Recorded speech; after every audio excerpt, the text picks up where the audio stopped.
പെൺകുട്ടികളും ആൺകുട്ടികളും വ്യത്യാസമില്ലാതെ കോളേജ് ക്യാമ്പസുകളിൽ, ഹോസ്റ്റലുകളിൽ, പ്രത്യേക സ്ഥലങ്ങളിലൊക്കെ ഇത് ഉപയോഗിക്കപ്പെടുന്നുണ്ട്.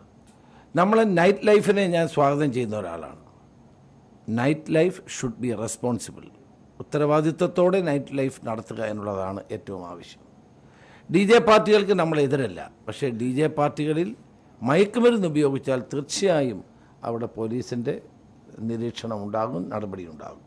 5 സ്റ്റാർ ഹോട്ടലുകൾക്ക് നമ്മളെതിരല്ല. പക്ഷേ 5 സ്റ്റാർ ഹോട്ടലുകളിൽ ഈ മയക്കുമരുന്നിൻ്റെ വ്യാപനവും ഉപയോഗവും അനുവദിക്കില്ല.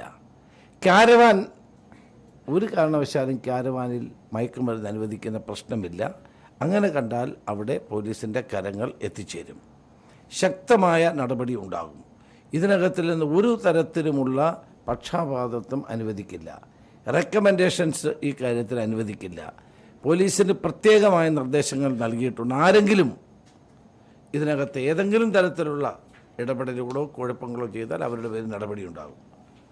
ആ കാര്യത്തിൽ ഒരു വിട്ടുവീഴ്ചയുമില്ല. ആഭ്യന്തരമന്ത്രി മുതൽ കോൺസ്റ്റബിൾ വരെ ഈ കാര്യത്തിൽ ജാഗ്രത പാലിക്കണം എന്നുള്ള നിർദ്ദേശം പ്രത്യേകമായി നൽകിയിട്ടുണ്ട്.